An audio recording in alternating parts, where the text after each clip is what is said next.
Bien, un exercice qui va mettre en évidence si vous êtes un bon stratège ou un mauvais stratège. Alors, je vous demande que vaut le courant I4 dans ce circuit avec ses valeurs numériques.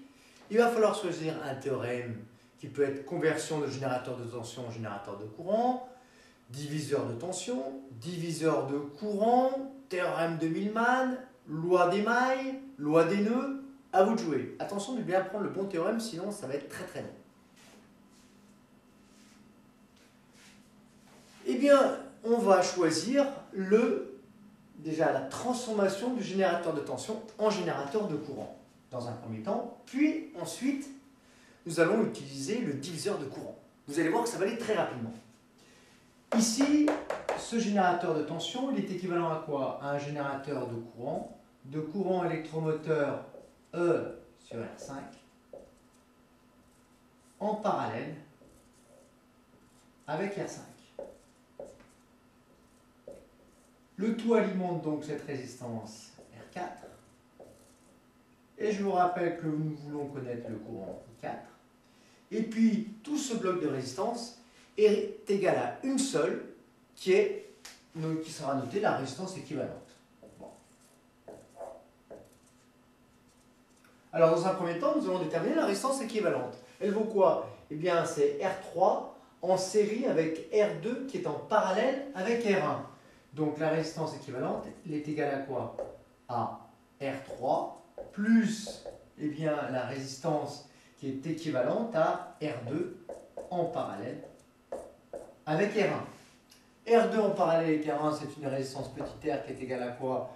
Eh bien, R2 fois R1 sur R2 plus R1. Il vaut mieux se rappeler évidemment 1 sur R égale 1 sur R1 plus 1 sur R2 et après retrouver R. Mais dans le cas de deux résistances, c'est plus simple d'écrire ça comme ceci.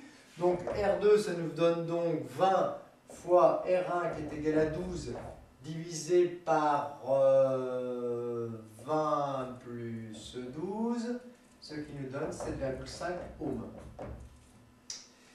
Cette résistance R vaut 7,5 ohms en série avec R3 qui en vaut 30, ça nous donne donc une résistance équivalente de 37,5 ohms. Qu'est-ce que nous dit maintenant le diviseur de courant?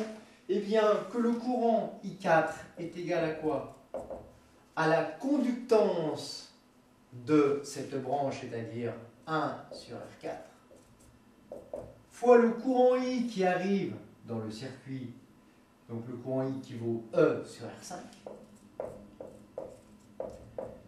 divisé par la somme des conductances du circuit, c'est-à-dire 1 sur R5 plus 1 sur R4 plus 1 sur R équivalent.